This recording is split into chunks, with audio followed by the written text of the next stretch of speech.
মামলাযোগ্য যদি কোনো ঘটনা হয়ে থাকে আর সেই মামলা যদি ওসি না নাই আমার নোটিশে আনেন, ওসিকে সাসপেন্ড করবেন 1 মিনিটে দায়িত্ব নিয়ে আমার কাছে নিয়ে আসেন।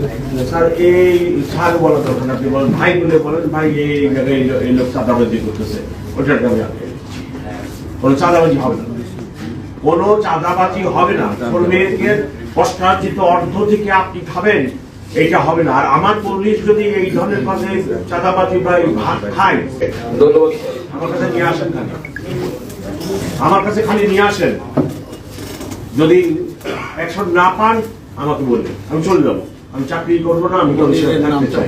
যে কোনো চাঁদাবাজি বা কালেকশন এটা সেটার সাথে অনেকগুলো প্রতিষ্ঠান, অনেকগুলো গ্রুপ অফ পিপুল জড়িত। এক গ্রুপ না, হকার থেকে চাঁদা নেয় সিটি কর্পোরেশনের লোকেরা, পুলিশ, লোকাল মাস্কার,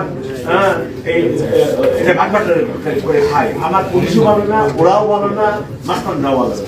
তা আমি কি এগুলো জানি না? আমি তো আপনাদের একজন, ঠিক আছে, আমি জানি, কিন্তু আপনারা আমার কাছে নির্দেশ নিয়ে আসেন যে এই লোকগুলা করতেছে। আমার লোক যদি জড়িত হয় আর কোনো রক্ষা নেই, এটা আমার হাতে আছে। আর আমি চাঁদাবাজি বন্ধ করতে চাই, আপনারা নিয়ে আসেন, আমি চাঁদাবাজি বন্ধ করতে চাই। গরিবের টাকা সারাদিন হকারি করে